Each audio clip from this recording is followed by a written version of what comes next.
அன்பிற்குரிய நண்பர்களை, சிலுவையை கனித்தரும் தருணமாக்குகின்ற வாழ்வு மரமாகிய ஆண்டவரை பின்பற்றுவோம். வாருங்கள். நியாயாதிபதிகளின் புஸ்தகத்தில் 9வது அதிகாரத்தில் கிறிஸ்துவுக்கு முன்னால் 1100 ஆண்டு வாக்கில் யோசுவா காலத்திற்கும் முதல் மன்னன் சவுல் காலத்திற்கும் இடைப்பட்ட காலத்தில் கிதியோன் என்கிற அந்த நியாயாதிபதிக்கு தொடர்ந்து மக்கள் மீண்டும் ஆண்டவருடைய உடன்படிக்கை வாழ்வை விட்டு விலகி போகிறார்கள். அந்த சூழ்நிலையிலே கிதியோனின் ஒரு மகன் அபிமெலேக்கு உடன் சகோதரர் 70 பேரை அழித்து தான் சுயநல ஆசையோடு கூட மன்னனாக விரும்புகிறார். அவர் தன்னுடைய தாயாருடைய சகோதரனை சீகேம்ங்கிற ஊரில் போய் சந்தித்து அந்த ஊர் மக்களோடு கூட பேசுகிறார். நான் உங்கள் எலும்புக்கு எலும்பு மாம்சத்திற்கு மாம்சமானவன், என்னை மன்னனாக்குங்கள் என்று கேட்க அவர்களும் அந்த பாகால் பேரித்தைங்கிற அந்த கோயிலில் சென்று 70 வெள்ளிக்காசை எடுத்து அவன் கையில் கொடுக்குறாங்க. அவன் அதை பொறுப்பின்றி நடக்கிற தீமைச்சி துணிந்து செய்கின்ற அக்கிரமக்காரர்கள் இடத்தில் அதை கொடுத்து அவர்கள் இந்த வீட்டில் கிதியோன் வீட்டில் வந்து 70 பேரையும் ஒரே கல்லில் அடித்து கொள்கிறார்கள். அப்பொழுது இவன் மீண்டும் அந்த மக்கள் சீகேமில் உள்ள மக்கள் சேர்ந்து சீகேமில் ஒரு கருவாலி மரத்தண்டையில் அவரை ராஜாவாக மன்னனாக அபிஷேகம் செய்கிறார்கள்.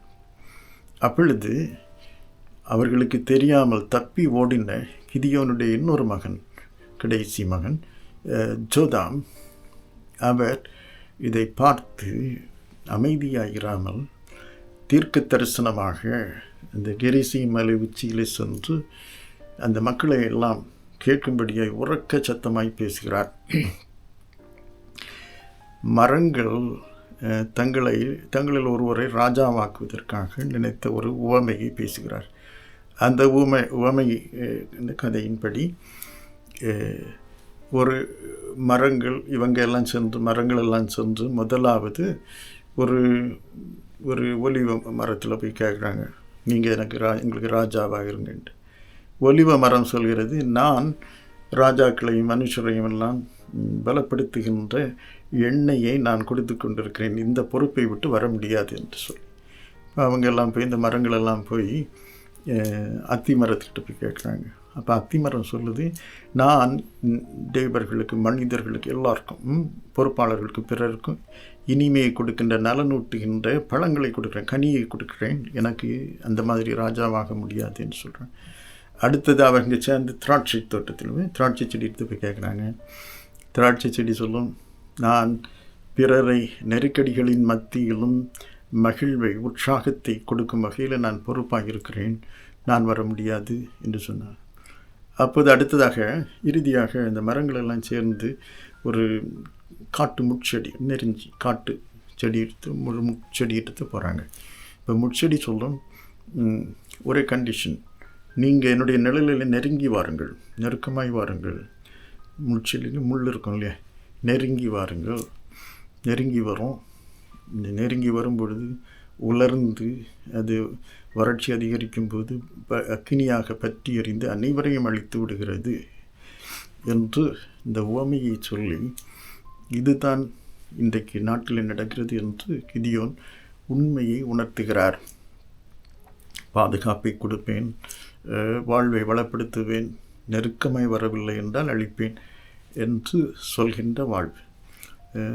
ஆண்டவருடைய சாயலில் இருக்கிற மக்களை அரவணைப்பதற்கு பதிலாக, கரங்கோர்த்து நிற்பதற்கு பதிலாக அழித்து கட்டி அதிகாரத்தை நிலைநாட்டுவேன் என்று துடிக்கின்ற இன்றைய நாட்டு போங்கு தான் இன்றைக்கு நம்முடைய உலக நாடுகளிடையிலும் நம்முடைய நாட்டிலும் இருக்கிற போங்குகள் தான். அதை அவர் தெளிவுபடுத்துகிறார். இப்போது நாம் கல்வாரி சிலுவைக்கு நேராக பார்க்கலாம்.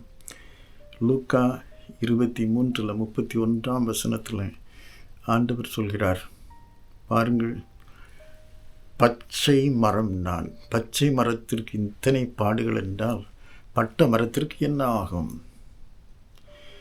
இயேசுநாதர் கல்வாரி சிலுவையில் அடிக்கப்படுகிறார், துன்புறுத்தப்பட்டு இப்பொழுது ஆணி அடித்து கொல்லப்படுகிறார். அந்த சூழலில் போகிற வழியில் அவர் பேசுகிறார். பச்சை மரத்திற்கு இந்த பாடுன்ற பட்ட மரத்திற்கு என்ன ஆகும்? இயேசுநாதர் பிதா, குமாரன், பரிசுத்த ஆவியானவராய் ஒரே ஆண்டவராய் என்றென்றும் ஆளுகை செய்கின்றவர். அவருடைய வேர் அந்த திரியேக ஆண்டவருக்குள் ஆழ்ந்திருக்கிறதுங்கிறதை பிறர் பார்க்கல. அவர் சொல்கிறார், அந்த வாழ்வை யாரும் நிறுத்த முடியாது. பச்சை மரம், தொடர்ந்து எவர் கிரீன், என்றும் பசுமையாக இருக்கின்ற மரம். இதற்கே இந்த பாடு என்றால், பச்சை மரம் அது உலர்ந்து விட தன்னை அனுமதிக்கின்றது இப்பொழுது. இல்லை என்றால் ஆண்டவர், திரியேக ஆண்டவர், தேவகுமாரன் இயேசு சுவாமி மணமக்களை பாவத்தின் பிடியிலிருந்து அதன் பலனாக வருகின்ற உலர்ந்த வாழ்விலிருந்து விடுவிக்கும்படியாக அவர் தன்னை அந்த மரணத்தை, இந்த உலர்ந்த வாழ்வின் அனுபவத்தை சந்தித்து அதை மேற்கொண்டு வருகிற அந்த நிமிடத்தில் பச்சை மரமாகவே காண்கிறார். பட்ட மரத்தின் அந்த குற்ற உணர்வுகளை, அந்த குற்றத்திற்குள் தூண்டுகின்ற உந்துதலை, அதனால் வருகின்ற தண்டனைகளை, பலன்களை எடுக்கும் பொழுது அவர் பட்டு விடுகிற சூழ்நிலை வருகிறது. மரணம் வருகிறது. ஏசாயா தீர்க்கதரிசி முன்னுரைத்தார் அல்லவா? 53வது அதிகாரத்தில் அவர் இந்த அளவிற்கு ஆத்மாவை மரணத்தில் ஊற்றி விடுவதற்கு அனுமதிக்கின்றார். அக்கிரமக்காரர்கள் ஒருவராக தன்னை கொடுக்கிறார். எதற்காக? நமக்காக, நம்முடைய பாவத்தை, நமக்கு வருகின்ற நோய்கள், மரணத்தை, அதனுடைய பலன் அல்லது அதனுடைய காரணமாக இருக்கின்ற மரணத்தையும் அதன் பலனை அவர் ஏற்றுக்கொள்கிறார். தம் பேரிலே ஏற்றுக்கொள்கிறார். இதனால் அவர் ஒரு பட்ட மரமாகவே தெரிகிறது நமக்கு. ஆனால் இந்த பட்ட மரம் அது பட்ட மரம் அல்ல, அது பச்சை மரம். நம்முடைய பட்டு போகிற அந்த வாழ்விலிருந்து நம்மை மாற்றி நமக்குள் பசுமையை எழுப்புவதற்காக வந்திருக்கின்ற அந்த சிலுவையை கனி தருகின்ற தருணமாய் மாற்றுகின்ற வாழ்வு மரம் அவர். அவர் சீக்கிரமாகவே இந்த எதிர்க்கின்ற எதிர் சக்திகளை, மரணத்தை முறியடித்து உயிரோடு எழப்போகின்றார் என்கிறதை அவர் சுட்டி காட்டுகின்றார். பட்டமரமாகிய உங்களுக்கு எவ்வளவு பாடுகள்! முதலாவது, பட்டு போக வைக்கின்ற அக்கிரம சிந்தைகளிலிருந்து, செயல்களிலிருந்து விடுபட பாவ மன்னிப்பை என்னிடத்திலிருந்து பெற்றுக்கொள்ளுங்கள் என்று ஆண்டவர் மீண்டும் நமக்கு சொல்கிறார். அவருக்குள் இருக்கிற வாழ்வு மனிதரை ஒளிர வைக்கிறது என்று யோவான் சுவிசேஷம் 1 அதிகாரத்தில் நம்ம பார்க்கிறோம் இல்லையா? அந்த வாழ்வை நாம் ஏற்றுக்கொள்வோமா? இன்றைக்கு நாம் பதவிகளுக்காக எவ்வளவு நாம் துடித்து பிறரை அழிக்க துடிக்கிறோம். இன்றைக்கு பதவிகளுக்காக, நாம் பொறுப்புகளுக்காக ஆட்களை தெரிந்தெடுக்கும் போது அடுத்த கட்டத்திற்கு ஆண்டு நம்மை நடத்துகிறார். உயிர்த்தெழுதுகின் அந்த பெரு வாழ்வு, விடுவிக்கப்பட்ட ஃப்ரீயாக சுதந்திரமாய் ஆண்டவருக்கென்று பொறுப்புகளை எடுத்து நடத்துகின்ற உயிர்த்தெழுதலின் இந்த யுகத்தில், இந்த கிருபையின் யுகத்தில் நாம் இருக்கிறோம். பொறுப்புகளை எடுக்கின்றோம், பொறுப்புகளுக்குள்ளால் நாம் இருக்கிறோம், ஈடுபட்டு கொண்டிருக்கின்றோம். இப்பொழுது நம்முடைய இதயங்களை திறந்து நம்முடைய பசுமையை இன்னும் அதிகரிக்க செய்கின்ற ஆண்டவருக்கு நேராக நம்முடைய இருதயங்களை உயர்த்துவோமா? ஆண்டவர் அன்றைக்கு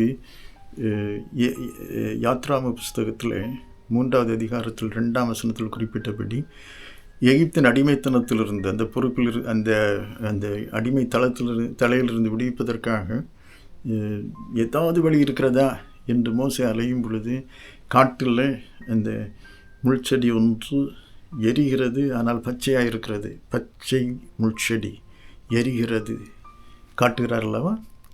அதில் என்ன சொன்னார்? என்ன அடையாளப்படுத்தினார்? ஆண்டவருடைய பிரசன்ஸ் எல்லா இடமும் இருக்கிறது. முக்கியமாக எரிகின்ற வாழ்வு அழிகிறது போன்று என்னுடைய வாழ்வு குற்றத்தினால், பாவ அந்த பாவத்திலிருந்து விடுபட முடியாததினால், ஆண்டவருக்காக நான் செய்ய நினைத்ததை செய்ய முடியாமல் இருக்கிறதே என்கிற வேதனையில் இருக்கிற நம்மை அடிமை தலைகளிலிருந்து விடுவிப்பதற்காக அவருடைய பிரசன்னம் எங்கே இருக்கிறது? ஏற்றுக்கொள்ளலாமா? வாழ்வை அந்த நெருக்கத்தின் மத்தியில், நெருப்பு நம்மை பற்ற விடாமல் அப்படியே பசுமையை காத்து கனிகளை வழங்கத்தக்கதாய் மாற்றுகிறவர் அவர் ஒருவரே. அதனுடைய நிறைவை தான் கல்வாரி சிலுவையிலே பார்க்கிறோம். பச்சை மரம், பட்ட மரத்தை பச்சை மரமாக மாற்றுவதற்கு தன்னை ஒப்பு கொடுத்து, பட்ட மரத்தின் அனுபவத்தை எடுத்து பட்டதை அது வாழ்வின் தொடக்கமாக மாற்றுகின்றார், பசுமையாய் மாற்றுகின்றார் அல்லவா?